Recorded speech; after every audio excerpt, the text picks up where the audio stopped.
Download करें जनमत Haryana app. Baroda विधानसभा seat पर अक्टूबर या नवंबर तक उपचुनाव हो सकते हैं। इस सीट पर सभी दलों की साख दांव पर लगी हुई है, चाहे वो बीजेपी हो या फिर कांग्रेस। इन दलों भी खुद को मुकाबले में लाने की जी तोड़ मेहनत कर रही है।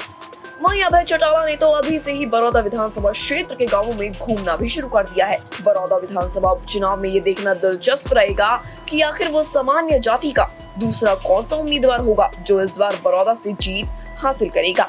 वैसे बरौदा 2005 तक एससी के लिए आरक्षित विधानसभा क्षेत्र होता था, पर इस जमीन के बाद 2009 विधानसभा चुनाव से बरौदा सामान्य विधानसभा सीट हो गई।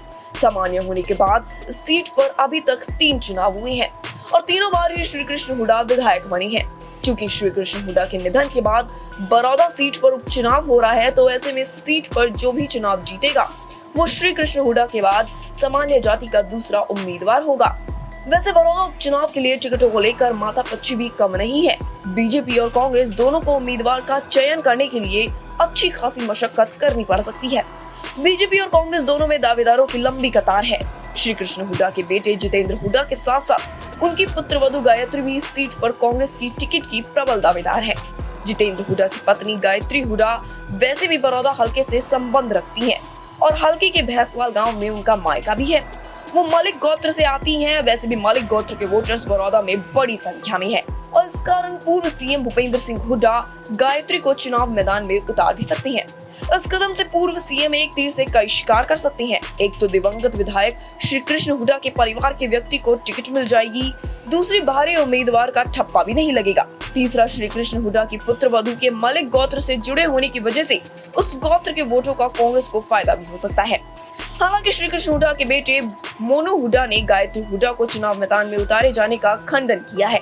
वहीं दूसरी तरफ बीजेपी से भूपेंद्र मलिक और योगेश्वर दत्त के साथ साथ रविंद्र जागलान भी बरौदा से तगड़े दावेदार हैं। रविंद्र जागलान आरएसएस के पुराने कार्यकर्ता हैं और उन्हें सीएम मनोहर लाल का नजदीकी भी माना जाता है। वो पिछले सालों विधानसभा चुनाव में भी बीजेपी के टिकट के दावेदार थे, लेकिन बाजी योगेश्वर दत्त मार ले गए। अब देखना यह है कि क्या हुड्डा दिवंगत विधायक के परिवार के किसी सदस्य पर भरोसा जताते हैं या फिर परिवार से बाहर किसी दूसरे व्यक्ति को मौका देती हैं, और क्या रविंद्र जागलान को आरएसएस के बैकग्राउंड और सीएम से नजदीकी का फायदा मिल पाता है। ब्यूरो रिपोर्ट, जनमत हरियाणा। राजनीति के आगे, राजनीति के पीछे, हर हलचल को जानने के लिए हमारे YouTube चैनल जनमत हरियाणा को लाइक करें, सब्सक्राइब करें और अपडेट रहने के लिए बेल आइकन दबाना ना भूलें। देखते रहें जनमत हरियाणा, सच के अलावा कुछ भी नहीं।